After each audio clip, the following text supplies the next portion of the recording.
मंगलम भगवान वीरो मंगलम गौतमौगणि मंगलम कुंद कुंदार्यो जैन धर्मोस्तु मंगलम सर्वमंगल मांगल्यम सर्वकल्याणकारकम प्रधानम सर्वधर्माणां जैनं जयतु शासनम जैनं जयतु शासनम। बीतरागी देव शास्त्र आज हम कल हमने आप तो परीक्षा कहा था ना, लेकिन अष्ट सहस्त्री के पेज नंबर 257 पर क्या लिखा है वो मैं पढ़ के सुनाता हूं। जिस जीव की जैसी भवितव्यता होनहार होती है, भवितव्यता के बहुत नाम है, भवितव्यता का एक नाम होनहार भी है। भवितव्यता होती है, होनहार होती है, गजब बात, ध्यान से समझने जैसी बात। जिस जीव की जैसी भवितव्यता होनहार होती है वैसी ही बुद्धि हो जाती है। जैसी आपकी होनहार होगी वैसी बुद्धि होगी, बुद्धि के अनुसार होनहार नहीं होगी। समझ में आया कुछ? तो अब करना क्या बाकी रहा बताओ।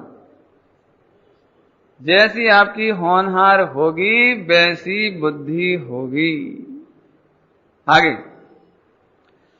प्रयत्न भी वैसा ही होता है, प्रयत्न भी वैसा ही होता है। और गजब बात तो है कि सहायक भी वैसे ही मिल जाते हैं, मैंने निमित्त भी वैसे ही मिल जाते हैं। हालांकि रामायण में ये बात आती है, रामायण का मतलब समझ गए होंगे आप। जाको प्रभु दारुण दुख देहु ताकि मति बुद्धि पहले ही हर लेहु। माने देखा होगा जब गलत काम होना हो तो बुद्धि भी उल्टी उल्टी काम करती है। कई बार तो आपको आश्चर्य होता होगा कि मेरे से तो मुझे ये अपेक्षा नहीं थी। नहीं, मैं इतना समझदार, इतना प्रवचन सुनता हूं, इतना करता हूं, ऐसा है वैसा है, कम से कम मुझ जैसे व्यक्ति को तो ये काम नहीं करना चाहिए। कई बार आपको भी लगता होगा ऐसा। लेकिन भाई साहब जो काम होना है वैसी बुद्धि होती है। नहीं, देखो कंस को मारा जाना था, कंस को कृष्ण के हाथ से मारा जाना था, तो पहले तो कृष्ण ने अपनी बहन दे दी, शादी कर दी। और जैसे जैसे मालूम भी पड़ गया तब बिल्कुल सही टाइम पे मालूम पड़ गया था। ऐसा नहीं कि शादी होकर विदा हो गई और फिर 10-25 बरस बाद मालूम पड़ा कि इसका जो पुत्र है उससे मेरा मरण होगा। अभी तो कुछ बात ही नहीं थी ना। अभी तो चाहते तो आज के हिसाब से तो उसी समय तलाक तलाक तलाक और छुट्टी, अब तुम घर जाओ वापस, अब तुम्हारी शादी नहीं करना, यहीं रहो, या फिर दूसरी शादी कर देंगे कहीं और।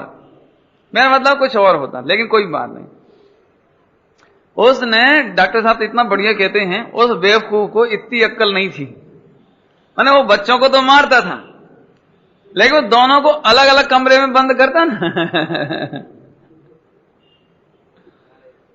नहीं, अपनी बहन को अपने घर में रख लेता, उसको गेट आउट कर देता कि आप जाइए, बस कोई मतलब नहीं है, मेरी बहन ब्रह्मचारिणी रहेगी लेकिन ये दिमाग में ही नहीं आता। देखो गजब बात। हाँ, भवितव्यता के अनुसार बुद्धि हो जाती है। नहीं, ऐसे एक नहीं, जितने एग्जाम्पल हैं वो सारे के सारे ऐसे ही हैं। अपन खुद देखो ना, जैसी काम होना हो वैसी उस टाइम बुद्धि होए बिना रहती नहीं है।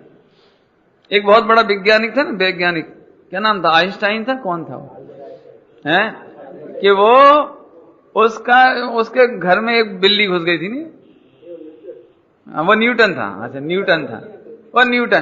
तो उसके घर में बिल्ली घुस गई तो उसने सोचा ये तो बहुत बेकार बात है, तो क्या करना चाहिए इसे निकलने के लिए, इनको तकलीफ भी ना हो। तो उसने दरवाजे में एक छेद तो किया बिल्ली के लिए और एक छोटा छेद कर दिया बिल्ली के बच्चे के लिए। समझ में आया नहीं? अरे लेकिन जिसमें से हाथी निकल जाएगा उसमें से चूहा नहीं निकल पाएगा क्या? चूहे के लिए अलग से छेद करना पड़ेगा, हाथी के लिए अलग से गेट बनवाने पड़ेंगे। क्यों है? लेकिन क्या करे, वो तो बुद्धि वैसी हो जाती हो। और फिर अपन आश्चर्य करो कि इतना बड़ा वैज्ञानिक न्यूटन, और उससे इतनी बड़ी गलती हो गई। लेकिन भैया ये होनहार जब आती है ना तो ऐसे ही होता है वो। अब फिर से पढ़ता हूं इसको, क्या लिखा है? जिस जीव की जैसी भवितव्यता होनहार होती है, आपकी होनहार अच्छी हो ना तो अपने आप ही अच्छे अच्छे परिणाम होते हैं, अपने आप ही। कई लोग ऐसे होंगे आप में से कि जिनके मम्मी पापा ने खूब समझाया कि भैया ये सिगरेट नहीं पीना या कोई सा भी गलत काम, ये गलत काम नहीं करना, रोज मंदिर जाना, रोज मंदिर जाना, रोज मंदिर जाना। लेकिन अपने दिमाग में ही नहीं आती थी वो बात। मम्मी पापा बहुत समझाए तो भी समझ में नहीं आती थी। और एक दिन पता नहीं क्यों अचानक कोटा में एक वैष्णव है, कोटा नहीं बारह में एक वैष्णव है। तो वहां तो क्या शादी कैसी होती है, वो दिगंबर में और वैष्णवों में शादी हो जाती है राजस्थान में। लड़की ले लेते हैं, दे देते हैं, ऐसा चलता रहता है। अब लड़का वैष्णव और लड़की दिगंबर। अब जैसे इस घर में आई तो वो तो कहने लगी दिगंबर मंदिर में पैर नहीं रखना, बिल्कुल नहीं। और बेचारी क्या करेगा, रोए गाए सब कुछ करे बहुत, क्योंकि जिसकी धर्म की रुचि हो वो करे क्या फिर। उसके पति ने साफ कह दिया बिल्कुल नहीं। और कम से कम ऐसा चला 15-20 साल, ऐसा चलते ही चलता रहा। और एक दिन वो पति उसका मरघट में गए, छोड़ने जाती ना डेड बॉडी को, हाँ इस मसान में गए। और वहां उसको बैठे बैठे विचार आया कि एक दिन तो सब मर जाएंगे, मैंने अपनी पत्नी को कितना दुख दिया है। बेचारी को मंदिर जाना चाहती तो क्या दिक्कत है, जाने तो, अपना क्या जाता है, इस मरने के बाद कौन किसका रहता है। और घर आते थे बोला कि तुम मंदिर जाया कर। मैंने जब समझा रहे थे तब समझ में नहीं आई ये बात। और फिर भी वो खुद पक्का कि उसे छोड़ने तो जाए मोटरसाइकिल से, लेकिन खुद ऊपर नहीं जाए। अब एक दिन कोई प्रवचन का प्रोग्राम होता है ना, जैसे पंडाल लगता है, बड़ा प्रोग्राम होता है, तो अब वो गाड़ी पर बाहर बैठा, वो अंदर बैठी, और कान में आवाज पड़ी हो, यानी प्रवचन में नहीं गए, बाहर से सुनते सुनते उसको लगा अरे ये तो बहुत अच्छा है। अब वो पछताने लगा, मैंने इतनी जिंदगी खराब कर दी। और आज उसका बालक जयपुर में पढ़ करके शास्त्री बन चुका है। खुद तो लगा ही है, खुद तो लगी गया, लेकिन उसका लड़का शास्त्री बन गया और दूसरा लड़के को भी भेज रहे हैं। इस साल उसका दूसरा लड़का भी जा रहा है। बताना क्या चाहते हैं कि जब भवितव्यता आती है तो बुद्धि है। हाँ, इसलिए मैं क्या कहना, बहुत बढ़िया बात कहना है मेरा तो एक ही, मेरे ख्याल से आप समझ गए होंगे, मेरे सारे प्रवचन का निचोड़ है कि डिप्रेस नहीं होना, है ना। सारे प्रवचनों का एक ही सार है कि डिप्रेसमेंट की कोई जरूरत नहीं है। कई बार आपको अच्छी बातें भी अच्छी नहीं लग रही हो तो आप घबराओ मत, भवितव्यता आते से ही अच्छी होंगी सब। जब मारीची के सामने सारे के सारे बढ़िया फैसिलिटीज थी, आदिनाथ थे, समोसरण था, दिव्य ध्वनि थी, चमत्कार थे, लाखों करोड़ों देवी देवता आ रहे थे, नहीं, और तब उसको समझ में नहीं आई होगा। और जब समझने का काल आया तो कहां समझ में आया कि वो सिंह की दशा में था, मांस खा रहा था, और वहां समझ में आई। देखो आप बिल्कुल नहीं घबराओ, मेरा मतलब है कि आप अपने बारे में तो निश्चिंत रहो ही, लेकिन कम से कम अपने परिकर के बारे में भी निश्चिंत रहो। जिनका काल पकेगा वे सुधरेंगे, जिनका काल नहीं पकेगा वे नहीं सुधरेंगे। गुरुदेव श्री को क्रमबद्ध पर्याय की इतनी पक्की श्रद्धा थी, पक्की कह रहा हूं, ऐसा एक जीवन में एक प्रसंग नहीं बना, उनके जीवन में हजारों प्रसंग ऐसे हैं जब लोग उनका विरोध करते थे, काले झंडे दिखाते थे, हाय हाय करते थे, और नारे लिख देते थे, नारे बना देते थे, अखबार में छाप देते थे, क्या नहीं हुआ बोलो। लेकिन गुरुदेव श्री के मुख से तो एक ही बात आती थी, बोले ला भगवान छे। जब मारी चीज सुधर सकता है तो ये मारी चीज जैसे नहीं है, क्योंकि उसने तो साक्षात तीर्थंकर का विरोध किया था। ये कम से कम तीर्थंकर का विरोध तो नहीं कर रहे हैं, इन विचारों को खबर नहीं है, इतनी तो बात है ना। महावीर भगवान की तो ये भी जय बोलते हैं, समय सार की जय तो ये भी बोलते हैं, पढ़ते लिखते तो ये भी हैं। यदि इन्हें विरोध है तो मेरा है, ये भूले ला भगवान से कोई बात नहीं है। उन्होंने कभी किसी को बुरा देखा ही नहीं। ये बंबई में की घटना है, अभी छपी इसमें सन्मति संदेश में, इसी महीने के सन्मति संदेश, पिछले महीने के में छपी होगी, शायद इस महीने में छपी होगी, जून में। उसमें लिखा है कि सन्मति संदेश के संपादक प्रकाश चंद जी हितैषी जी यहाँ जवेरी, नवनीत भाई जवेरी के यहाँ गुरुदेव को मिले, प्रोग्राम था ना कुछ, मिले तो साहेब कि आप खंडन नहीं करते हो, दूसरे लोग आपके बारे में गलत गलत प्रचार करते हैं, तो आम पब्लिक को तो यही लगेगा कि वो सही होगा, तभी आप खंडन नहीं कर रहे हैं, तो आपको तो खंडन करना चाहिए। आप एक बार हमको अनुमति दो तो हम सन्मति संदेश में सारा स्पष्टीकरण छाप दें कि कौन गलत है और कौन सही है। मालूम गुरुदेव श्री का क्या जवाब था? ये जवाब नहीं था कि मैं तो इनमें पढ़ता नहीं हूं, तुम करना चाहो तो करो, ये नहीं कहा। उन्होंने कहा तुम्हें धर्म करना है कि अखाड़ेबाजी करना है?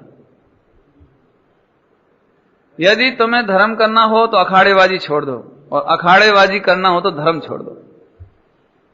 क्या कह रहे हैं? क्या गजब! मैं तो कहता हूं सभी लोगों को ये पढ़ना चाहिए, सुनना चाहिए, खबर तो पढ़े। अरे भाई, उनकी कोई गलती नहीं है, उनकी कोई गलती नहीं है। अरे हमें तो ये जानकर दुख होता है कि यदि उनका भवितव्य खराब है तो ऐसी बुद्धि हुई होगी, क्योंकि गुरुदेव कहते थे मेरा विरोध नहीं करते हैं, ये तो समय सार का विरोध करते हैं। ये समय सार का ही नहीं, ये तो आचार्य अमृतचंद और कुंद देव का विरोध करते हैं, और उनका ही विरोध नहीं करते, आनंद तीर्थंकरों का विरोध करते हैं। अरे सचमुच तो वस्तु स्वरूप का विरोध करके ये अपना विरोध करते हैं। गुरुदेव की ये भाषा थी, अपना विरोध करते हैं, हमारा विरोध कहां करते? समझ में आया कि नहीं आया? कुछ फिर से सुनना। हमें गुस्सा तब आता है जब कोई हमें अपना विरोधी नजर आता है। हमें द्वेष तब होता है जब हमें अपना विरोधी नजर आता है। लेकिन ये जैन शासन अद्भुत है भाई, जिसका भवितव्य खराब होगा वही गलत प्रवर्तेगा, उसके चक्कर में अपने को गलत विचारने की जरूरत नहीं है। समझ में आया? फिर से पढ़ता हूं, क्या कहा? जिस जीव की जैसी भवितव्यता अर्थात होनहार होती है वैसी ही बुद्धि हो जाती है, और प्रयत्न भी कैसा होने लगता है? कई बार तो आपको ऐसा लगता भी होगा मैं नहीं चाह रहा हूं फिर भी क्यों जा रहा हूं। नहीं होता है। किसी फ्रेंड ने कहा कि चलो पिक्चर चलते हो मूवी देखने, अब मन में 1% भी नहीं है और मना कर नहीं पा रहा है। देखो आपके रिलेटिव आ गए और जमाई है, बहनोई है, कोई है, जीजाजी हैं कि चलो पिक्चर चलते हैं, अब 1% भी मन में नहीं है, और लग भी रहा है कि मना कर दूं, लेकिन मन ही नहीं निकल रही, बताओ नहीं। और कई बार निकल भी जाती है कि नहीं तुम्हें जाना हो तो जाओ, बुरा मानना तो मानो, हम तो नहीं जाएंगे। अब कभी कभी ऐसा हो जाता है, बाद में अपन कहते तुम बड़े साहसी हो। मैं एक घटना बताता हूं, बहुत सरल है। एक बच्चों के पुरस्कार आपने देखे होंगे ना, राष्ट्रपति से पुरस्कार मिलता है, साहसिकता का पुरस्कार। 14 साल का बच्चा, 13 साल का बच्चा रेलगाड़ी के आगे चला गया, नहीं, और बचा लिया उसने बच्चे को। यदि इससे पहले कहो प्री प्लान बनाने के लिए कि तुम अभी रेल आने वाली है और जैसे ही वही सिग्नल तक आए तब इसे बचाना, तो हिम्मत हार जाएगा। कई बार इतने अचानक काम होता है कि वो खुद आश्चर्य करता है कि ये मैंने कैसे कर लिया ये काम। नहीं हो जाता है। कई लोग परीक्षा देने के बाद जब रिजल्ट आता है 80, 85, 90%, तो वो खुद हक्का बक्का कि मुझे अभी विश्वास ही नहीं हो रहा, कहीं सपना तो नहीं देख रहा हूं।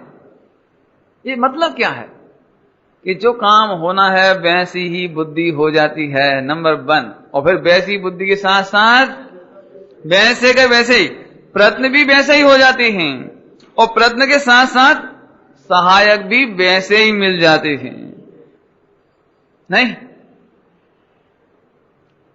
कोई को मरना हो तड़प कर तो सड़क पर एक्सीडेंट हुआ हो और कोई बचाने वाला नहीं मिलता, और कोई का बचनहार होए तो सहयोगी भी वैसे मिल जाते हैं।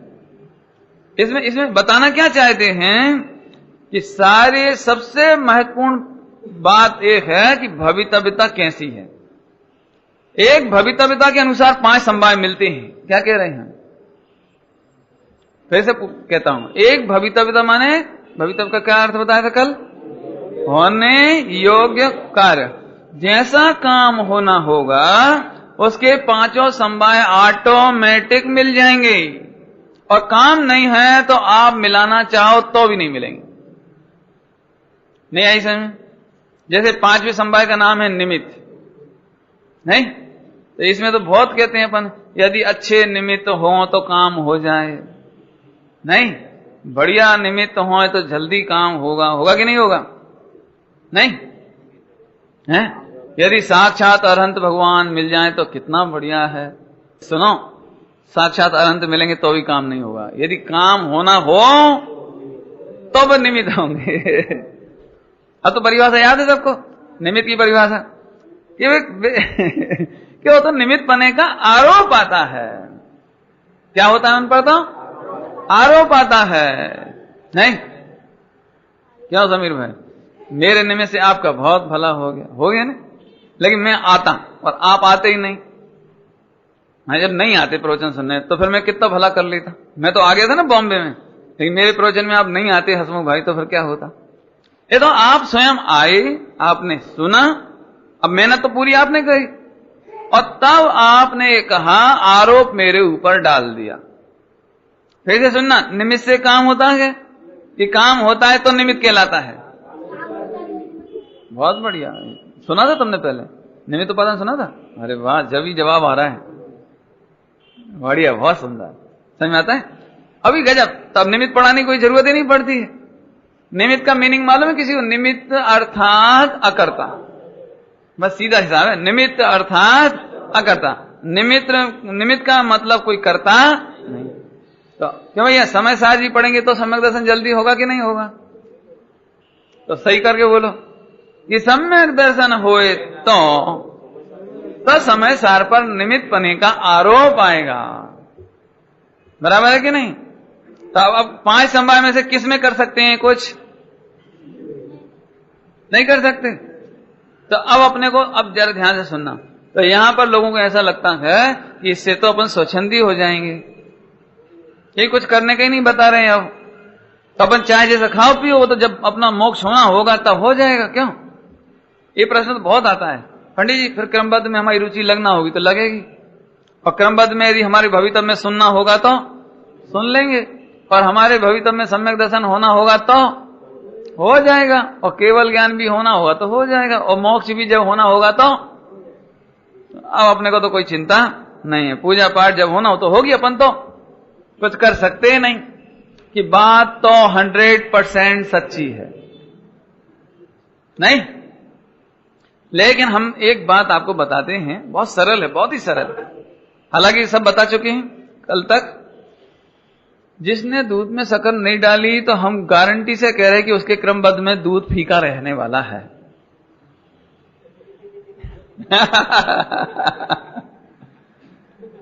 नहीं, इसका पास होने का भवितव्य होगा तो, कि पास होने के भवितव्य के पहले पढ़ाई का भवितव्य होता है, होता ही है रहने से। एक पिताजी ने क्रमबद्ध सुन लिया, अब उन्हें बेटी की चिंता ही नहीं, बोले भवितव्य में होगा तो होगा। अरे बात तो सच्ची है, भवितव्य में होना होगा तो होगा, लेकिन भाई साहब सर्वज्ञ भगवान ने, देखना ध्यान से सुनना, मैं आपके जवाब दे रहा हूं मैं इस बात का। आप में से कईयों को ऐसा लगता है कि भगवान ने जब हमारा केवल ज्ञान देखा होगा, जब हमारा सम्यक दर्शन देखा होगा, तब तो होगा ही होगा, होगा ही ना।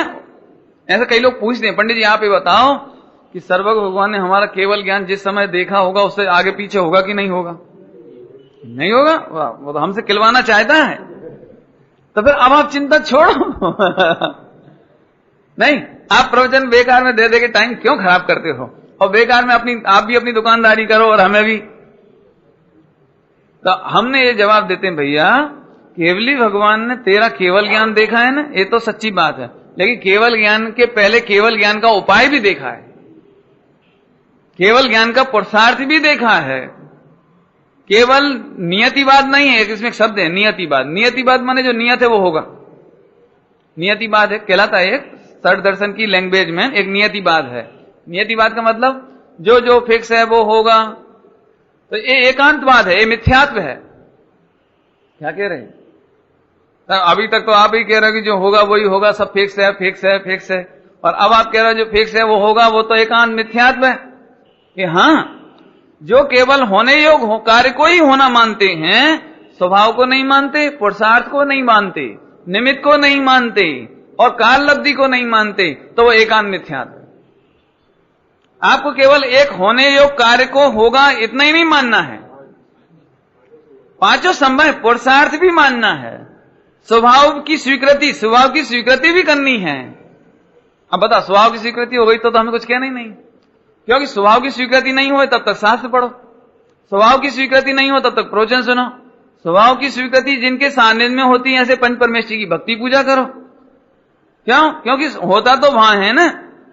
बहुत सरल बात है। देखो, ऑपरेशन कराना हो तो जब तक अपना ऑपरेशन नहीं हो जाए तब तक डॉक्टर के आगे पीछे नहीं घूमते हैं।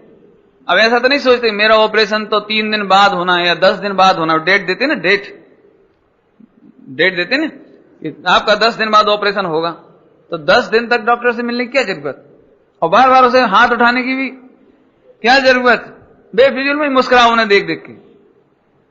नहीं, मरीज को कितनी तकलीफ रहती है, बोलो, शकल तो ऐसी रहती है बिल्कुल, और जैसे डॉक्टर आता है, डॉक्टर साहब, अरे इतना ही प्रसन्न होने की क्या जरूरत है, नकली नहीं। लेकिन नहीं भैया, 10 दिन बाद ऑपरेशन होगा, उसके पहले भी जी हजूरी खुशामदी नहीं होती। ऐसे ही जब तक आपको स्वभाव का निर्णय नहीं हो जाए तब तक आप शास्त्र बांचो और देव शास्त्र गुरु की जी हजूरी करो। नहीं समझ आया? नहीं, हाँ, लोक में तो आप चतुर है ना, इधर भी ऐसे ही करना। मेरा मतलब है कि इससे स्वच्छंदता नहीं आएगी। अभी जो आपको लगता है कि अपने क्या करना, भगवान तो कुछ देते लेते नहीं है, भगवान तो सम्यक दर्शन देते नहीं है, भगवान की जाने, क्यों? तो ये भाषा बोलने की जरूरत नहीं है। क्यों? क्योंकि स्वभाव का निर्णय करने के लिए इतना पुरुषार्थ हो, अभी पुरुषार्थ कह रहे हैं, व्यवहार से पुरुषार्थ नहीं। शास्त्र पढ़ो, स्वभाव का निर्णय करो। स्वभाव के निर्णय करने पर स्वभाव की शक्ति का निर्णय हुआ, ये पुरुषार्थ माना। और फिर जिस समय आपने स्वभाव की शक्ति मानी, 2 चीज मानी ना, स्वभाव और शक्ति।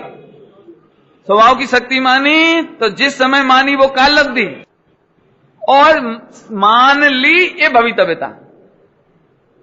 फिर से बताते हैं, फिर से। अब यहां 4 in 1 की बात चलने लगी। एक ही पर्याय में 4 काम। कितने? 4 in 1। और 4 संभाय एक ही पर्याय में। कैसे? कि काम हुआ तो कब हुआ कि स्वभाव का निर्णय किया, और स्वभाव का निर्णय करने के लिए बहिरंग पुरुषार्थ किया व्यवहार का। तो स्वभाव को जाना, ये स्वभाव नाम का संभाय मान लिया। तो स्वभाव को माना कब कहलाए? कि जब तुझे स्वभाव की शक्ति स्वीकार होए। नहीं ऐसा नहीं, हमने शक्कर के स्वभाव को तो जाना कि ये मीठी है, और ये मान लिया कि इसमें मिठास की शक्ति नहीं है। ऐसा हो सकता है? नहीं। शक्कर में मिठास का स्वभाव और मिठास की शक्ति, तो 2 एक साथ मानी नहीं, तो 2 संभाय एक साथ हुए। और जिस समय मानी, जिस समय वो काल लब्धि, और जिस समय माना, ये मानना भवितव्य माने होने योग्य। तो 4 in 1 हो गए कि नहीं हो गए? समझ आए क्या? बता सकते हो 4 in 1? बहुत बढ़िया, ठीक है। नहीं समझ में आया तो पूछ लेना। और अब 5वें नंबर का रह गया निमित्त, कि तुमने किससे मानी। तुमने स्वभाव की शक्ति, स्वभाव का काल लब्धि, ये किससे मानी, किसको सुनकर मानी? कि जिन मानी, ये निमित्त हो गया। या प्रवचन सुनकर के माना तो निमित्त में जिन प्रवचन हो गया। भगवान की प्रतिमा देखकर माना तो भगवान की प्रतिमा निमित्त हो गई। तो 5 संभाय मिलाने हैं कि मिल गए? फिर से कहता हूं, आप में से कई लोग ऐसे हैं, देखो स्वभाव तो मैं जानता हूं कि स्वभाव परिपूर्ण है, और निर्णय भी पक्का है मेरा, भगवान आत्मा में अनंत शक्ति है, लेकिन अब काल लब्धि आए ना तब कोई बात है। इसलिए मेरा सम्यक दर्शन नहीं हो रहा है, क्योंकि अभी मेरी काल लब्धि कि तुम, हमारी वो पेटेंट भाषा, मूर्ख नंबर 1 है। हाँ, ये तेरा गांडापना है, गुजराती में बोलो तो। ए मूर्ख है, पागल है तू, बिल्कुल समझ ना जरा ध्यान से। मैं क्यों कह रहा हूं कि आप काल लब्धि मत ढूंढना, इसलिए कहता हूं देखो अभी हमारा समय नहीं आया, जब होना होगा जब हो जाएगा, ऐसा लोग बोलते हैं। देखो स्वभाव से तो मैं भगवान आत्मा हूं, ज्ञायक हूं, और मेरे में अनंत शक्ति है, ये भी मुझे पक्का पक्का। कई लोग ऐसा बोलते हैं गर्दन कट जाए, लेकिन मैं नहीं मान सकता कि आत्मा में शक्ति नहीं है। मैं तो पक्का विश्वास है कि आत्मा में अनंत शक्ति है, और ज्ञायक ही हूं, जाननारज हूं, करनार नथी। प्राण ले ले कोई तो भी मैं तो इस श्रद्धा को नहीं छोड़ सकता। तो फिर हमने पूछा आपको सम्यक दर्शन हुआ कि नहीं, कि वो काल लब्धि नहीं आई। क्या कर, इसको ऐसा लगता है जैसे काल लब्धि कोई अलग चीज होती होगी। देख स्वभाव माना कि नहीं माना कि मैं ज्ञायक हूं, मैं शुद्ध आत्मा हूं, मान लिया। अब इसमें आत्मा में अनंत शक्ति है कि नहीं है? तो जाननार है कि करनार है? तो जाननार है, तो मान लिया तुमने हो। तो अब काल लब्धि और कौन सी? यही तो काल लब्धि है। जिस समय मान लिया यही काल लब्धि है, और माना ये भवितव्य है। और फिर कैसे मानी आपने कि गुरुदेव के निमित्त से? तो निमित्त तो 5 समवाय है ना, 5 समवाय कहीं से लाने हैं, एक एक समवाय ढूंढना है। अच्छा अब 5 समवाय लाना नहीं तो करना क्या बचाओ है? मैंने कहीं से भी करने की गुंजाइश नहीं है। बहुत हेतु हो गए, बढ़िया तरीके समझ लेना भैया। 5 समवाय समझ में आए। पहले समवाय का नाम स्वभाव। स्वभाव तो अनादि निधन है ही, उसमें क्या करें। स्वभाव के बाद स्वभाव के साथ उसमें शक्ति भी है, शक्ति बनानी नहीं पड़ती। नहीं, मैं एक एग्जांपल दूं। देखो डॉक्टर होते हैं, डॉक्टर तो किसी मरीज को तो बोल देते हैं कि तुम इनको वापस ले जाओ। तो भाई क्यों ले जाएं? आप इनको दवाई क्यों नहीं देती हो? कि देखो इनमें रिकवरी पावर नहीं, इनमें अब स्टेमिना नहीं बची, और अब तो इनका बस राम नाम ही शरण है, प्रभु नाम ही शरण है, आप तो घर ले जाओ इन्हें। बस कर देते कि नहीं कर देते सर? तो मैं एक बात कहता हूं कि उनमें रिकवरी पावर नहीं है, तो आप किस बात की दवा होगा? आप एक रिकवरी पावर का इंजेक्शन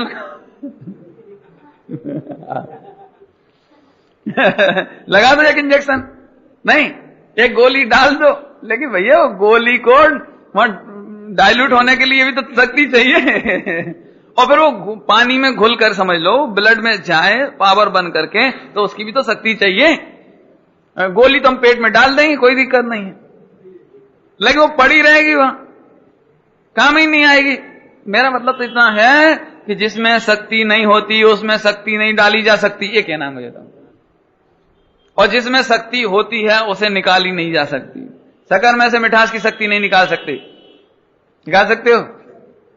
नहीं, करोड़ उपाय करने पर भी नहीं निकाल सकते। सुनो, ऐसे ही तेरे में भगवान बनने की शक्ति है, वो अनादिकाल से है स्वभाव, और वो कोई निकाल नहीं सकता। अब तो खुश हो जाना चाहिए, खुश। हाँ, नहीं कि मेरे में भगवान बनने की शक्ति पुरुषार्थ वो खत्म नहीं हुआ है। हाँ, अब इतना है कि वर्तमान पर्याय में उतनी शक्ति नहीं है, कोई बात नहीं। तो वर्तमान पर्याय में तो नहीं है कि सदाकाल नहीं है, कोई बात नहीं। नहीं, गजब बात है। छोटे से बच्चे से कहो कि तू ऑपरेशन कर, तो वो तो शक्ति नहीं है उसके पास। लेकिन यही बालक जब 25 साल का होगा, 30 साल का होगा, 35 साल का होगा, तो शक्ति आ जाएगी। ऐसे हम में आज शक्ति नहीं है मोक्ष जाने की, भगवान बनने की, लेकिन क्या कभी नहीं रहेगी? नहीं। कई लोग धर्म करने से इसलिए डरते हैं, 2-3 कारण है इसके। एक तो उम्र छोटी हो, 10-25 साल का लड़का हो, नौजवान सुंदर और बढ़िया सब, तो उसे लगता है अभी कोई धर्म करने की चीज है। तो एक तो इसलिए धर्म से बच जाते हैं। तो वे सोचते हैं मैं अभी धर्म नहीं कर सकता क्योंकि मेरे दिन नहीं है। दिन माने काल लब्धि। क्यों काल लब्धि कब आती है? तो एक बात तो ये हुई। और दूसरे लोग ऐसे हैं कि नहीं धर्म करने लायक तो है, बहुत अच्छी चीज है, लेकिन अभी मुझे छोड़ने का, त्यागने का भाव ही नहीं आता, इसलिए मेरे पास पावर नहीं है, मतलब शक्ति कम है। तो वो अपने को धर्म करने के नाम पर शक्तिहीन अनुभवते हैं। क्या कहा? वे अपने को पावरलेस, शक्ति रहित अनुभव करते हैं। हम भैया धर्म नहीं कर सकते क्योंकि हमें राग बहुत है, खाने का, पीने का, कपड़े का, आदि आदि। सभी लोग सुनना ध्यान से। और तीसरे ऐसे भी हैं जिन्होंने बहुत कुछ तो छोड़ दिया है, बहुत पूजा पाठ व्रत उपवास भी करते हैं और लड़ाई झगड़ा भी नहीं करते हैं और व्यापार धंधा में भी ज्यादा नहीं पड़ते, लेकिन फिर भी आत्मा में स्थिरता नहीं हो रही। 3 तरह के लोग हो गए। एक तो धर्म अच्छा नहीं समझता, एक धर्म अच्छा समझता है लेकिन उसको राग नहीं छूट रहा खाने पीने त्यागने आदि का, बाजार का, और एक ऐसे जो सब छोड़ के बैठे हैं लेकिन फिर भी आत्मा में नहीं हो रहा। और तीनों प्रकार के जीव अपने आप को शक्तिहीन अनुभव रहे हैं। तो मेरा आपसे तीनों से ये कहना है कि धर्म की रुचि आज नहीं है तो क्या कभी नहीं होगी? पहले का जवाब। दूसरे का कि राग आज नहीं छूटा तो क्या कभी नहीं छूटेगा? ये दूसरे का जवाब। और तीसरे का जवाब है कि आज स्थिरता नहीं हुई कि कभी स्थिरता नहीं होगी। आज नहीं हुई तो कभी ना कभी तो स्थिरता होगी ना। तो बोलो तीनों को टेंशन करना चाहिए कि नहीं? अपना तो वही एक ही सिद्धांत है, डिप्रेस होना। तो हम कह रहे नहीं आज धर्म अच्छा नहीं लग रहा, मत लगने तो, कभी तो अच्छा लगेगा है। और मान चलो थोड़ा बहुत, कई लोग ऐसे हैं कि पंडित जी जब प्रवचन सुनते तब तो ऐसा लगता है सब घर बार छोड़ दो, राग छोड़ दो, शरीर सब ऐसा कर दो बिल्कुल, लेकिन बस यहां से गए तो हम कहते घबराओ मत, बिल्कुल नहीं घबराओ, आप तो फिर प्रवचन सुनो। मैं खतौली गया था, खतौली 87-88 की बात है, 88 में गए होंगे। तो वहां पर इंजीनियर वगैरह लड़के पढ़ रहे थे कॉलेज में, वो लोग प्रवचन सुनने आए। तो उनकी लाइफ तो वही थी, सब खाना पीना, कभी कुछ मतलब नहीं, नमोकार मन से ज्यादा जानते नहीं थे वो। लेकिन वो प्रवचन सुनने आए, उन्हें अच्छा लगा समझ लो। अब हमसे पर्सनल मिलने आए, पर्सनल 5-6 लड़के थे सारे मिलने आए। तो उन्होंने सबसे पहले उनका जो डर था ना, डर, पंडित माने जो खाना पीना छुड़ा दे, रात्रि भोजन छुड़ा दे, आलू छुड़ा दे, बटाटा छुड़ा दे। तो सबसे पहले आते से ही उन्होंने एक शर्त रखी मेरे पास, क्योंकि हमें ये भवितव्य मंजूर नहीं है, बाकी आपका प्रवचन बढ़िया है हम सुनेंगे, आपकी बात अच्छी हम सुन लेंगे, लेकिन हमें ये भवितव्य मंजूर नहीं है कि आप छुड़ाओ, भवितव्य समझिए। तो आते से उन्होंने पहली शर्त रखी कि आप हमें रात्रि भोजन छोड़ने को नहीं कहेंगे, और अमुक अमुक सारी शर्त रख दी, ये आप नहीं बोलोगे तो हम आपका प्रवचन सुन सकते हैं और आपसे चर्चा भी कर सकते हैं। तो मैंने कहा ये जिनवाणी रही, मैं हाथ रखकर कहता हूं, मैंने कहा बिल्कुल सच्ची बात है, मैं जिनवाणी पर हाथ रखकर कहता हूं कि मैं तुम्हें आलू छोड़ने को नहीं कहूंगा, रात्रि भोजन छोड़ने को नहीं कहूंगा। आप तो बस चर्चा करो, कोई दिक्कत नहीं। और चर्चा करने लगे, स्वाध्याय करने लगे। मैं सच्ची बात है, ना तो उन्होंने पूछा मेरे से आलू में क्या दोष है और रात्रि भोजन में क्या दोष है, और मैंने भी नहीं बताया बिल्कुल। लेकिन 3 दिन बाद उनकी 20-25 नियम की लिस्ट आ गई और फूट फूट के रोने लगे। ये मैं आपके सामने सच कह रहा हूं, मैंने ना तो मैंने चर्चा करी आलू की, ना इसकी ना उसकी, कोई चर्चा ही नहीं करी।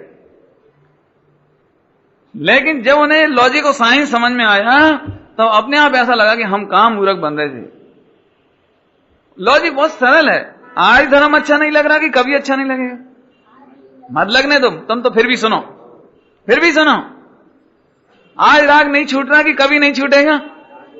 कोई बात नहीं, अब घर गृहस्थी है तो कोई दिक्कत नहीं है, चलने दो, व्यापार धंधा जो चल रहा चलने दो, लेकिन आप प्रवचन सुनो, आप तत्व का निर्णय करो। और मान चलो जो त्यागी बन के बैठ गए हैं, उन्हें भी साता नहीं है, उन्हें स्थिरता नहीं है, तो उनका भी यही जवाब है, आज नहीं है कि कभी नहीं है। तो आज शक्ति नहीं है तो क्या कभी शक्ति नहीं होगी? बोलो, समझ में आ रहा है? हाँ, गजब बात है। तो इसलिए हम आपको कहते हैं कि अपने भवितव्य का निर्णय करके भी शांति से रहो। कितनी बातें हो गई थी? स्वभाव, पुरुषार्थ माने शक्ति। तो आज शक्ति नहीं कि कभी नहीं है? आज नहीं है तो कोई बात नहीं, आ जाएगी, चिंता करने की जरूरत नहीं है। हाँ भैया, शक्ति लाना पड़ती है, शक्ति बढ़ा सकते हैं, शक्ति का कहीं से कोई कनेक्शन है? जो शक्ति हो तो कोई मिटा सकता है? शक्ति हो गए, स्वभाव हो गए। अब फिर आगे चलो कि शक्ति और स्वभाव जब स्वीकार किया तो कोई समय होगा कि नहीं होगा? तो काल लब्धि हो गई 30 नंबर की। और तुमने स्वीकार कर लिया, मान्यता में आ गया, ये भवितव्य हो गया। और तुमने ये चारों काम कैसे किए? तो कोई ना कोई उस समय निमित्त भी होगा। तो 5 समवाय मिलाने पड़ेंगे कि नहीं? अच्छा ठीक, तब फिर से वापस आओ कि द्रव्य में कुछ करना है, गुण में कुछ करना है नहीं, और पर्याय में जो 5 समवाय होते हैं वे तुम्हें कुछ करने हैं, तो अब काम क्या बचा? समझ आया कि नहीं आया? तो साहब ऐसे भविष्य को जानने से कोई लाभ भी है कि ऐसी फालतू बातें कर रहे हो बस कि बहुत फायदा है? बहुत। देखो मैं आपको बिल्कुल घर में ले चलता हूं। घर में पति पत्नी में 99% झगड़ा, अविश्वास केवल इस बात का होता है कि ये मेरी नहीं मानती, और पति को भी यही लगता है कि मैं इतना समझाता हूं लेकिन ये नहीं मानती। लेकिन भाई साहब आप भवितव्य का विचार करो कि भवितव्य के अनुसार बुद्धि काम करेगी कि बुद्धि के अनुसार भवितव्य होगा? बोलो, आप करके देख लेना। यदि आज दूध ढुलना है, मैं तो कई बार देखता हूं कि वो बिल्कुल दूध लेके ऐसे चले जा रहे हैं और मैं कह रहा हूं देखो ढुलने वाला है, अब मैं समझा रहा हूं ऐसे नहीं चलो, नहीं नहीं आज तक तो ढुला ही नहीं। अरे क्या आज तक नहीं ढुला, इसका क्या मतलब? और सही में ढुल गया। तो मैंने देखो मैंने कहा था ना, तो कहने से क्या होता है? क्या अब प्रैक्टिकल करके देखो, आपकी काम बिगड़ना होगा तो 100 जने आपको सलाह देने आए तो भी आप नहीं मानोगे। और इसीलिए फिर पत्नी बार बार माथा पीटती है कि हम तो पहले ही मालूम था कि तुम नहीं मानोगे, हम इतना समझाते हैं तुम सुनते ही नहीं हो हमारी। कहने का मतलब मैं आपको दोनों को ये बात कहना चाहता हूं कि जो पत्नियां हो, महिलाएं हो, वे पहले ही समझ लें, समझाने का विकल्प आता है ये जुदी बात है, लेकिन सामने वाला समझ जाए ये भवितव्य होना जुदी बात है। इससे क्या फायदा होगा कि अपन एक बहुत अच्छी कहावत है, बहुत बढ़िया कहावत, सुनो बहुत ही जोरदार, याद आ गई मेरे को। जब कभी किसी को सलाह या तो दो ही मत, सबसे अच्छा तो ये, और दो तो ये मान के दो कि मान ले तो लाख की और नहीं माने तो 1.25 लाख की। हाँ की नहीं, 1.25 लाख की। अभी हमने देवलाली में इसका विश्लेषण किया, देवलाली में बहुत ऑपरेशन करके देखा तो ये पॉइंट बहुत अच्छा है। क्या कहा अपन इससे बहुत फायदा है, कोई मान जाए तो ग्लेड और नहीं माने तो 1.25 या ग्लेड, 1.25 लाख का फायदा। माने आपने 1.25 लाख बचे, हम तो इन्हें दे रहे थे और इन्होंने लिए नहीं, तो आपने को तो माने कोई माने तो लाख और नहीं माने तो 1.25 लाख। अब इसका मीनिंग समझो पहले तो। 1.25 लाख कैसे हो गया समीर भाई? कि देखो यदि आप मेरी बात मानोगे ना तो मैं हिंदुस्तान में कहीं रहूं, मुझे आपके प्रति जो राग की तीव्रता रहेगी कि समीर बहुत अच्छा है, उसका भला हो, उसका ये जाए, मैं उसको ये सजेशन दे दूं तो उसको ये पढ़ा दूं, तो उसको ये गिफ्ट दे दूं, तो उसको ये चीज दे दूं, तो उसके हित वालों जितने लोग मिलेंगे उनसे भी हित की बात करूंगा। दुनिया के किसी कोने में चले जाएं, लेकिन राग राग राग राग राग समझाने का विकल्प, कोई एक बात मान जाए तो 10 बात बताने का मन करता है, फिर 10 बात मान जाए तो इसका मतलब तुम परलक्षी वृत्ति रख के ठगाओगे। लेकिन जो लोग आपकी बात नहीं मानते उनके प्रति क्या विकल्प आता है? यदि मालूम भी पड़ जाए कि ये गलत कर रहा है तो अपने को पहले ही मालूम, मानता तो है ही नहीं, तो फिर क्या करो कि समता रखो, तो समता 1.25 लाख की हो गई। हो वो बीतरागता रखी, वो 1.25 लाख की हो गई, निर्विकल्प हो गए, ये 1.25 लाख के हो गए। अब हमें कोई मतलब नहीं। देख लेना आप, जो आपकी बात मानते होंगे उनसे राग ज्यादा होगा, और जो बात आपसे नहीं मानते उससे आप शांत, द्वेष भी नहीं करते, शांत। हमें कोई विकल्प नहीं उन्हें समझाने का। ख्याल में आया कि नहीं आया? तो अब फिर से सुनो, घर में आप अपने बच्चे को, पत्नी को, पति को, किसी को भी कोई सलाह दो तो पहले ही मान लो वो तो मानेगा नहीं, तो फिर साहब क्यों दें? कि इसलिए देते हैं क्योंकि अपना विकल्प है। क्या कह रहे? अपना विकल्प है, उसे मानना नहीं मानना उसका स्वतंत्र भवितव्य है। नहीं, एक बात अभी और दूसरी बात भी लो। क्यों भैया, आप किसी को समझाओ तो सामने वाले को मान लेना चाहिए ना, मान लेना चाहिए। तो लेकिन रुक जाओ, एक बात बताओ, तुमने जिनवाणी की कितनी मानी? आचार्य ने, अरहंत भगवान ने, बोलो आपके हित की बात बताई कि अहित की? हैं? हित की बताई ना। और हम जो बात बता रहे हैं वो हित की बता रहे हैं ना। तो आप बिल्कुल आज गारंटी से हमारी बात मान के जाना कि आज से क्रोध नहीं करेंगे, फला नहीं करेंगे, राग नहीं करेंगे, द्वेष नहीं करेंगे, और ज्ञाता दृष्टा देखेंगे। करो सौगंध करो, तो क्यों नहीं कर सकते? अब क्यों नहीं कर सकते?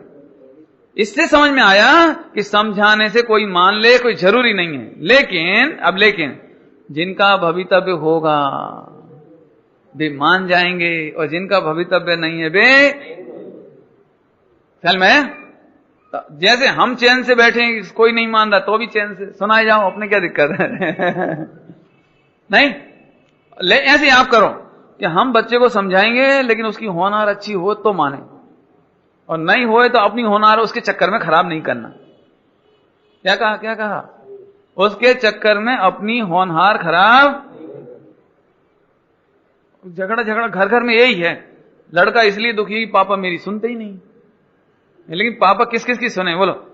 पत्नी सोच रही है मेरी सुने, उसके मम्मी पापा होंगे माने पापा के पापा, तो वो भी सोचते हैं ये मेरी सुने, तो किस किस की सुने? नहीं भाई, काम तो एक ही हो सकता है ना एक समय में, और सलाहकार 10 हैं। मेरे को जुकाम हो गया, और आप में से उठ के 10 लोग आ गए कि पंडित जी आप काली मिर्ची ले लेना, दूसरा बोला लौंग पीपर ले लेना, तीसरा बोला फला ले लेना, चौथे ने बोला वो लेना, पांचवें ने डॉक्टर को दिखा लेना, छठे ने बोला भैया आजकल समय खराब है आप ईसीजी करा लेना। अब मैं 10 जनों की सलाह का क्या करूं ये बताओ बस। क्या करें? बोला क्या अब जो मेरा भवितव्य होगा ना, भवितव्य कि उन 10 में से मैंने एक की सलाह मान ली, अब 9 नाराज हो गए। हमने तो फ्री फोकट में सलाह दी थी हमने तो हित की सलाह दी थी, मानते ही नहीं है। भैया एक काम करो, मैं इसलिए एग्जाम्पल देके समझा रहा हूं कि आप अच्छी तरह से समझ लो कि सलाह नहीं देना पड़े तो सबसे अच्छा, बिल्कुल विकल्प नहीं करना किसी को भी, सबके भवितव्य पे छोड़ दो अच्छी तरह से, और फिर देने का विकल्प आ जाए तो ये मानकर दो कि वो नहीं मानेगा। मेरे जीवन में ये घटना बहुत रही कि मैंने कभी किसी को कर्जा नहीं दिया, क्रेडिट नहीं दिया, किसी को पैसे दिए ही नहीं, और दे दिए तो यही सोच के दिए कि अब वो आने नहीं, इससे अपने कोई तकलीफ ही नहीं, ना साधारण बात चलने में कोई तकलीफ, ना झगड़ा ना कुछ, और नहीं तो यही रहेगा मैंने हसमुख भाई को पैसे दिए नहीं है, दृष्टांत है। अब झगड़ा ही नहीं, कोई अपनी आफत ही नहीं, माने या तो दो ही मत, और दो तो पूरे विश्वास से दो।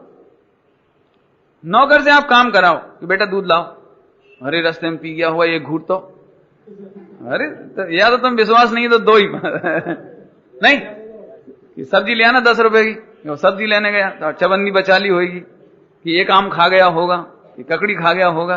देखो तुम या तो उससे काम कराओ मत, और काम कराओ तो फुल फैत से हो कि अब पत्नी को पति के प्रति अविश्वास नहीं होगा, क्योंकि समझ गए ना स्वरूप। बेटे को बाप के प्रति, पिताजी के प्रति ये अविश्वास नहीं होगा कि पिताजी हमारे विरुद्ध हैं, हित नहीं चाहते हैं, हमें दुख देना चाहते हैं। भैया क्या बतावें, गजब ही होता है। प्रैक्टिकल देखो आप, प्रैक्टिकल कभी कभी बच्चे की कोई गलती नहीं होती है, और पिताजी को देखना जरा ध्यान से, और उस बेटे का पाप का उदय हो, पिटना हो, तो वो सामने आ जाता है, और अपना मूड कहीं से ऑफ होता है, उसकी कोई गलती नहीं है, और तो भी उसकी पिटाई हो जाती है, और बाद में अपन अंदर अंदर सोचते भी हैं ये नहीं मानना चाहिए, बेफिजूल मार दिया, इतना नहीं मानना चाहिए, और गिलानी भी होती है, लेकिन उस बच्चे से सॉरी बोलने की हिम्मत भी नहीं होती, और बच्चा अंदर अंदर दुखी होता रहता है, पापा बहुत खराब है, खराब है, खराब है। मैं फिर समझाता हूं, आपकी पिटना था ना, ये आपका भवितव्य था, और पापा जी उसमें मात्र निमित्त हैं वे मारना नहीं चाहते थे आपको, लेकिन करें क्या, ऐसे ही निमित्त बन जाते हैं। देखा होगा, और कई बार अपन किसी का बुरा चाहते हैं, खूब प्लान है बच्चे को मारेंगे पीटेंगे, आज बहुत गलती करता है, लेकिन उसका भवितव्य में पिटना नहीं हो तो एंड टाइम पे परिणाम बदल जाता है। इससे क्या मालूम पड़ा कि आप जगत में प्रत्येक कार्य में भवितव्य का विचार करोगे तो आपको वीतरागता होगी, समता होगी, भेद विज्ञान होगा, शांति होगी। टोडरमन जी लिखा है कि हम किसी को अमृत पान कराएं, किसी कोड़ी को अमृत पान कराएं और वो ना करें, ऐसे लिखा है। किसी दरिद्री को अवलोकन मात्र चिंतामणि दिखाएं और वो ना देखे, तो हमें तो उसके भवितव्य का विचार करके ही समता आती है। क्या कह रहे? हमें तो क्या विचार करके? क्या विचार किया? भवितव्य। हमें तो उसका भवितव्य विचार करके समता आती है। ऐसे आप अब भी लाभ भी समता चाहिए आपको। एक घर में समता चाहिए, जंगल में तो बाद में जाओगे, अभी तो घर में ही समता नहीं। तो घर में समता कैसे आएगी? या भवितव्य का विचार करो बस। कल एग्जाम्पल दे दिए थे, जिसे नरक में जाना है उसके परिणाम सुधारने पर भी नहीं सुधरेंगे, नहीं सुधरेंगे। राम और लक्ष्मण में से क्रोधी कौन था ज्यादा? क्रोधी राम और लक्ष्मण में से। अब देखो गजब बात, राम लक्ष्मण सीता तीनों तत्व चर्चा करते। राम लक्ष्मण सीता तीनों एक साथ मुनिराज को आहार दान देते, एक साथ पूजा पाठ करते, एक साथ सोते उठते बैठते, सब कुछ एक जैसा शुद्ध भोजन करते राम लक्ष्मण सीता तीनों।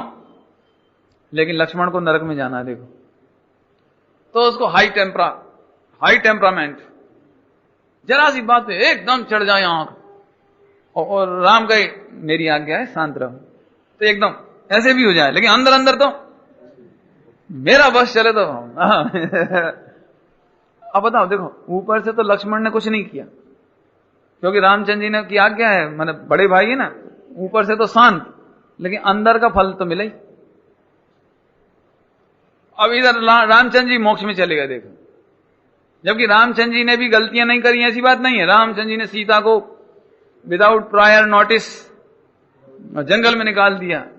अगर उसको बेचारी को कुछ कहने का मौका तो देते, और कम से कम आपको निकालना ही था, थोड़ा बहुत बेडिंग रख देते, खाने पीने की थोड़ी नहीं, कोई खाने पीने का टिफिन रख देते, और नहीं हो तो कम से कम तुम्हें तो मालूम था ना कि वो सही है, तो इनडायरेक्टली हेल्प पहुंचा देते थे, जैसे अफगानिस्तान में हेल्प पहुंच जाती है, ISI की नहीं पहुंच जाती कश्मीर वगैरह में। तो आप चाहते तो गुप्तचरों से उनकी व्यवस्था करा देते कि चुपचाप एक महल बना दो वहां और फुल सिक्योरिटी, कुछ नहीं कर सकते थे। लेकिन रामचंद्र जी को जरा सा भी खेद नहीं, दुख नहीं, कोई गिल्टीनेस नहीं। सीता का भवितव्य विचार करके ही समता आती है कि सीता को यदि जंगल में महल मिलने होते तो यही महल में रहती ना वो। यदि उसे खाने पीने की फैसिलिटी हमारे देने के हाथ में होती तो यही थी ना वो सब। लेकिन देखो रामचंद्र जी ने व्यवस्था नहीं करी, लेकिन सीता को 1 घंटा भी परेशान नहीं होना पड़ा, क्योंकि सीता के भवितव्य में अच्छा था ना। राम ने नहीं दिया तो दूसरा आ गया और फौरन बिठा के अपने घर ले गया, और बढ़िया डिलीवरी हुई, 2 बच्चे फर्स्ट क्लास, पढ़ाई लिखाई शादी वादी सब कर करा दी उसने। कोई राम के भरोसे बैठे हैं वो, समझ में आया कुछ? और अब गजब बात देखो, अब यहां सीता आई लौट के, सीता आई ना, तो रामचंद्र जी बिब्बल हो रहे हैं, रो रहे हैं, बेहोश हो गए कि तुम मत जाओ, कहां नहीं जाओ, दीक्षा लेके मत जाओ, तुम रहो, तुम्हारे बिना मैं जीवित कैसे रहूंगा, तुम्हारे लव कुश की ओर तो देखो कम से कम, अभी तुमने नाती पोते नहीं देखे, कम से कम उन्हीं को देखो नहीं, ऐसे बहुत और बेहोश हो जाएं। लेकिन सीता ने आंख उठाकर नहीं देखा कि बेटा, अब बेटा तो क्या कहें कि उस दिन तुमने हमारा भवितव्य विचारा था, आज हम भी तुम्हें तुम्हारे भवितव्य पे छोड़ के जा रहे हैं देखा नहीं कि सही में इनका ख्याल कौन रखेगा, इनका ख्याल रखने की मुझे क्या जरूरत है और आत्म कल्याण करने के लिए जंगल में चली गई। ऐसा लिखा है उसमें कि रामचंद्र जी बेहोश पड़े रहे, और उसने तो केस लॉन्च किया, साड़ी पहनी और दीक्षा लेने चली गई। लव कुछ रोते ही रहे हैं। यदि वो सीता, ऐसे आपने देखा होगा, यदि सीता को जरा भी मोह उत्पन्न होता तो ऐसा होता, तो बेटा मान जाओ, देखो मत रो, तो और रोते वो, क्यों? अब उसे समझ में आ गई कि मम्मी कमजोर है, नहीं, लेकिन उसने बच्चों की तरफ देखा ही नहीं, तुम्हें रोना तो रो। अब हम पहली बार निर्दोष साबित हुए, निर्दोष। फिर कोई पाप का उदय आए, फिर कोई प्रतिकूलता आए, फिर कोई कलंक लगे, उससे पहले मुझे आत्म कल्याण कर लेना चाहिए, और छोड़ करके जंगल में चली गई। बहुत हो गया बेटा, बहुत, 3 बार चक्कर खाए मैंने, हैं? अब नहीं, अब तो बस की नहीं, अब तो हम जाएंगे आत्म कल्याण करने। समझ में आया? कहने का मतलब है कि भवितव्य का विचार करके ही समता आती है, और नहीं तो सीता घर में अटक जाती हो कि अब इनका क्या होगा, इनका क्या होगा। नहीं, घर में एक झगड़ा जी भवितव्य का विचार नहीं करने से भी है। सुना दूं एक एग्जाम्पल। देखो, 25 साल का नौजवान लड़का घर में था, शादी नहीं हुई थी, तो उसका मेंटेनेंस प्रॉपर चल रहा था, और शादी हुई और वो गई मायके, तो उसे टेंशन भवितव्य का कि उन्हें दूध कौन देता होगा। अच्छा, तो 25 साल वो तुमसे ही ले लेकर पीता था क्या, कि पता नहीं उसको घी में रोटी कौन लगाता होगा। अच्छा, तो 25 साल तक घी में रोटी नहीं मिलता था ना पति को। क्या है, एक दिन में शादी क्या हो गई कि पूरे जीवन के भवितव्य का टेंशन नहीं। और उसको क्या लगता है कि नहीं, वो बात तो सब ठीक है, वो तो जब से मैं गई तब से ठीक मेंटेनेंस हुआ, क्या वो जेठानी थोड़ी ठीक से दे सकती है, और उनको भी बड़े भाई से, बड़े बेटे से प्रेम है, इससे थोड़ी प्रेम है। अच्छा, तो मम्मी दुश्मन है, मैंने इतने 25 साल पाल पोस के बड़ा किया। तो मैंने ये जो शंका का बीज है, ये सास से जुदा कर देता है। नहीं तो हिम्मत कैसे पड़ जाती, मेरी समझ में नहीं आती कि तुम पति के कान भर दो कि मम्मी बहुत खराब है, मम्मी बहुत खराब है। अरे जिस माँ ने उसे 25 साल का किया होगा, और एक दिन में वो कहने लगती कि नहीं मम्मी है ना, वो बड़ों को ज्यादा चाहती, तुमको नहीं चाहती। मैंने अपनी आंखों से देखा है, मैंने अपने कान से सुना है। अरे लेकिन तुम भवितव्य का विचार करो, मैं बहुत अच्छा लगता है प्रथमान युग, समझ लो आप ये पूरा का पूरा। हाँ हाँ हाँ, करोड़पति नहीं अरबोपति सेठ की लड़की मनोरमा, मनोरमा नगर सेठ की लड़की, जिसके घर में गज मोती हो, है ना। और जब उसका पति आया बुद्ध सेन, बिल्कुल हालत खराब, ना कोई कपड़े, ना भोजन, ना पानी, ना पैसा, ना कुछ, केवल एक जोड़ी कपड़ा पहने आया। तो उसने पूछा कैसे आए, कि मेरे को घर से निकाल दिया है, अब मैं कहीं जाकर के अपने कमाई करूंगा और तब तुम्हें ले जाऊंगा, तुम्हें कोई आकुलता ना हो इसलिए कहने आया था बस। तो वो बोला वाह आप अकेले जाओ, ऐसा तो हो ही नहीं सकता, मैं भी संग चलूं। पहले तो उसने कहा कि संग भवितव्य का विचार करना ध्यान से, शांति से। चाहती तो वो ये कहती कि अब जाने की क्या जरूरत है, मेरे पियर में कोई कमी है, और ज्यादा हो तो यहीं से कैपिटल ले लो, लोन, और खूब बिजनेस करो और बाद में लौटा देना, कोई बुराई है कि ना। लेकिन अपना भवितव्य जैसा होगा वैसा होगा। आखिरकार वो मनोरमा ने भी सारे गहने उतार दिए, कपड़े उतार दिए, साधारण कपड़े पहन लिए, सब गहने छोड़ दिए, और कोई टिफिन नहीं रखा, कोई कपड़ा नहीं, चलो, और दोनों जने चले गए। मैं सोचता हूं आज अपन इतना भवितव्य का विचार करके निकल सकते हैं ऐसे। ये है आत्मगरिमा, स्वाभिमान, नैतिकता, बहुत गजब बात। भवितव्य का विचार करके निकल पड़े, फिर कोई नुकसान हुआ उनको नहीं। और देखो, वे जो पिताजी थे बुद्ध सेन के, और 7 भाई, उन्हें भवितव्य की चिंता थी ना।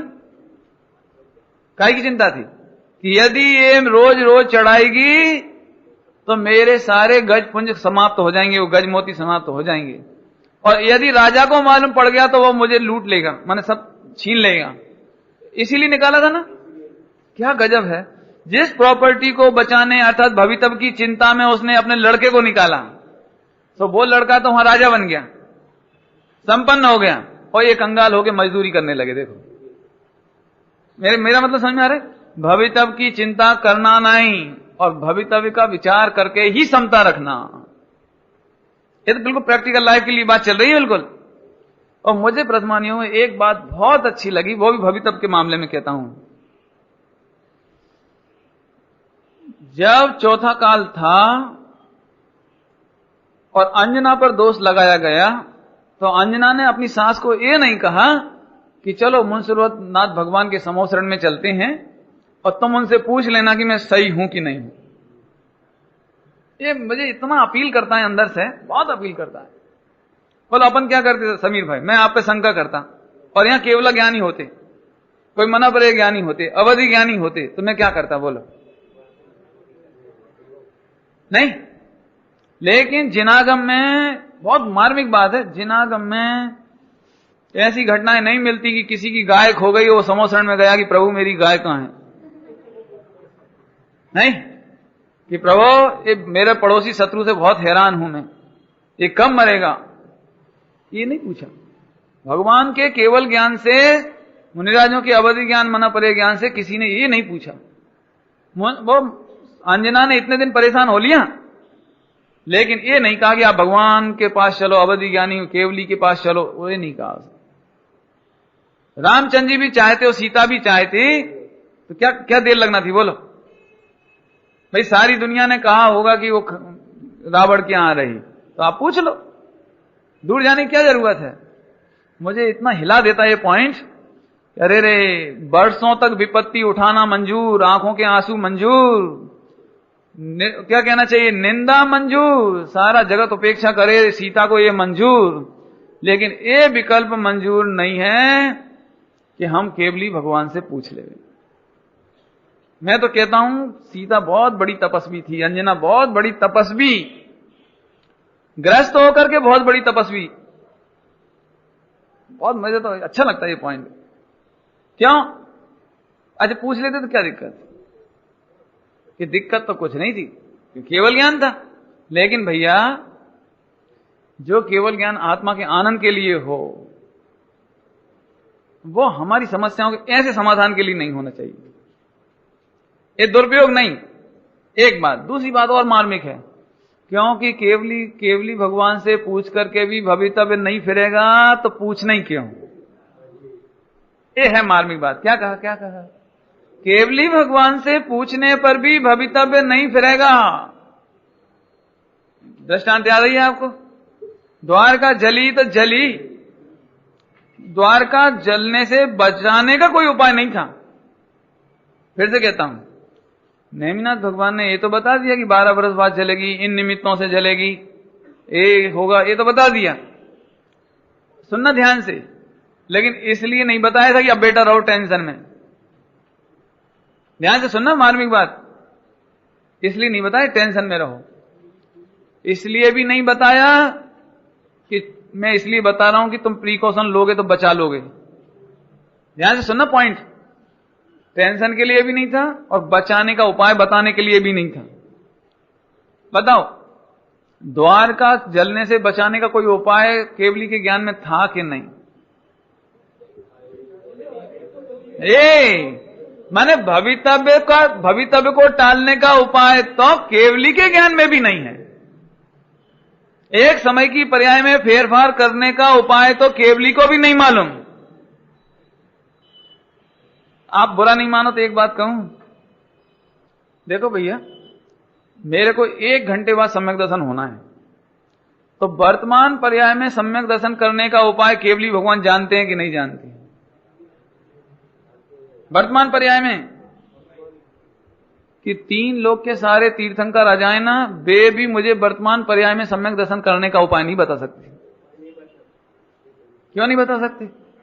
हाँ, ये गजब, क्योंकि 1 घंटे बाद भवितव्य है ना, 1 घंटे बाद सम्यक दर्शन होगा, उसी समय तुम उपाय करोगे और समझोगे, उसके पहले समझोगे भी नहीं। नहीं बता सकते, कोई उपाय है ही नहीं।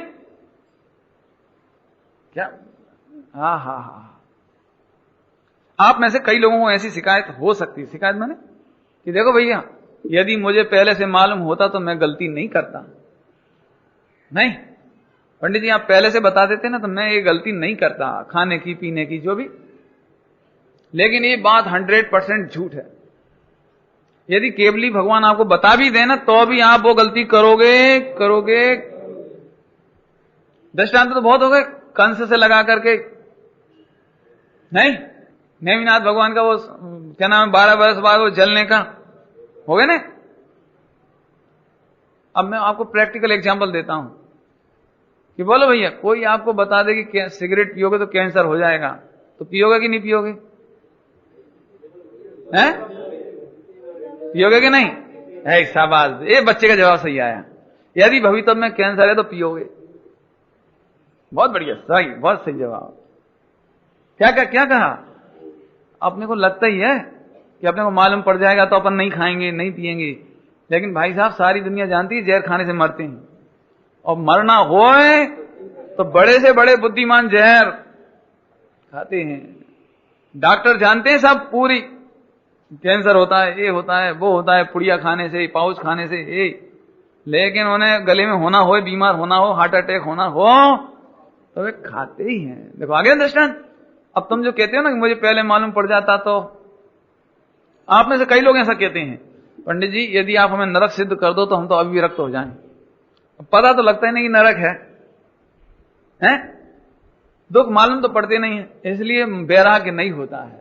लेकिन हम आपको कहते हैं आपको नरक के दुख भी मालूम पड़ेंगे तो भी वैराग्य नहीं होगा। क्यों नहीं होगा? क्योंकि नरक के दुखों से वैराग्य नहीं होता। तिर्यंच गति के जीवों के दुख देखकर वैराग्य नहीं होता।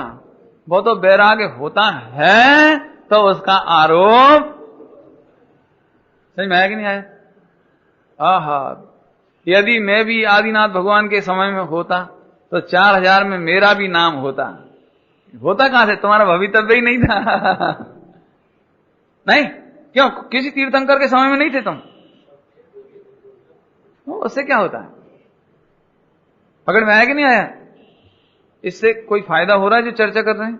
इससे ये फायदा हुआ, जब जागे तभी सवेरा, और भूतकाल को रोने की जरूरत नहीं। कल मालूम पड़ जाता तो, पहले मालूम पड़ जाता तो, पहले सुन लेता तो।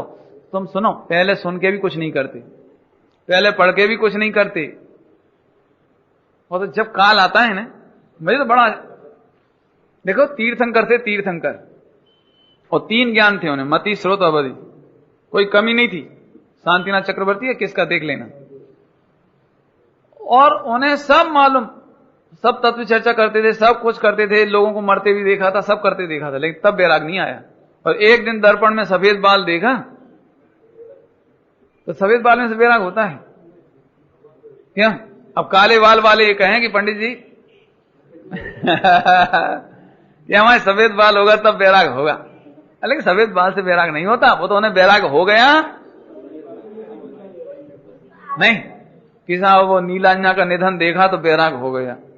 लेकिन आपने तो भोज में देख लिया ना, गुजरात में क्या नहीं देखा बोलो? भूकंप में नहीं देखा? समझ आया कुछ?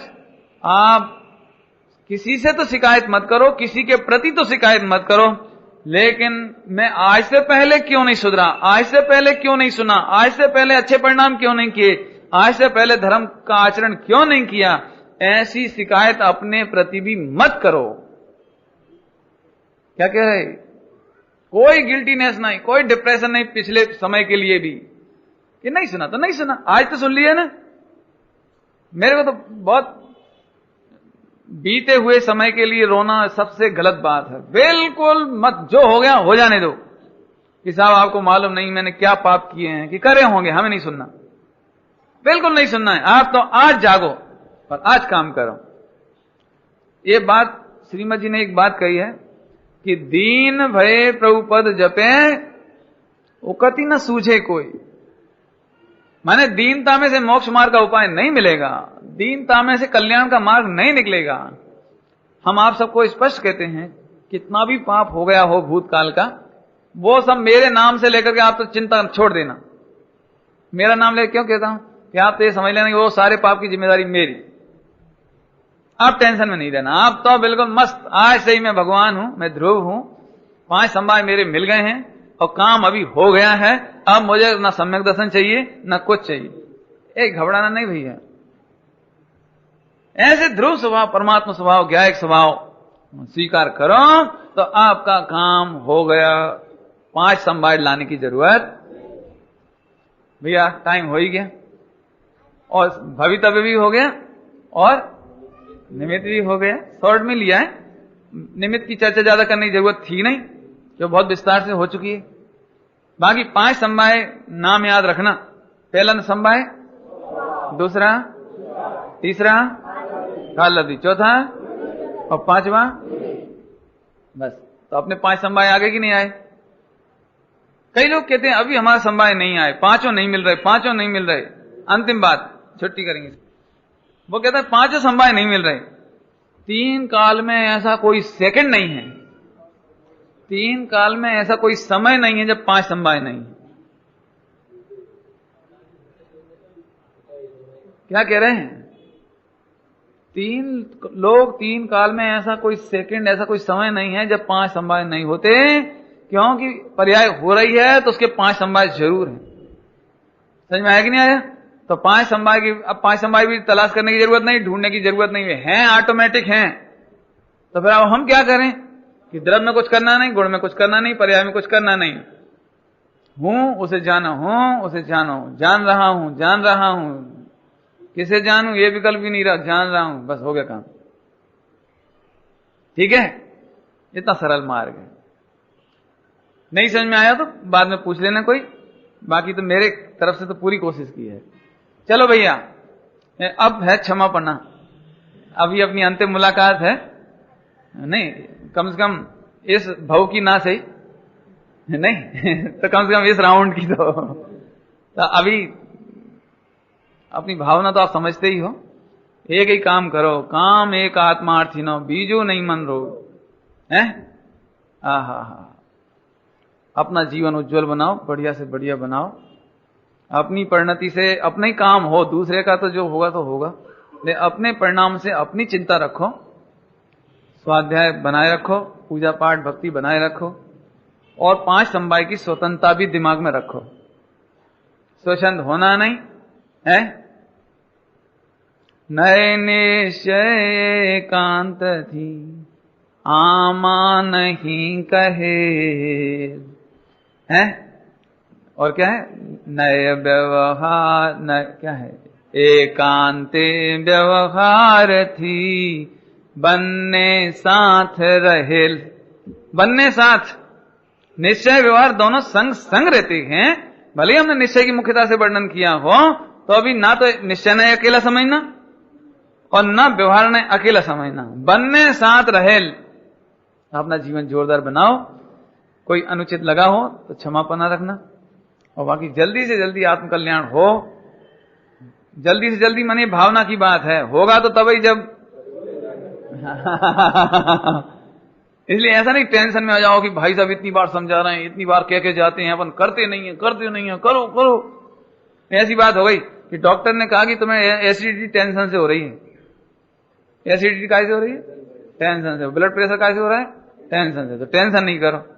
अब वो घर आके इसी बात का टेंशन की, मुझे टेंशन ना हो जाए, टेंशन नहीं हो जाए, टेंशन नहीं हो जाए।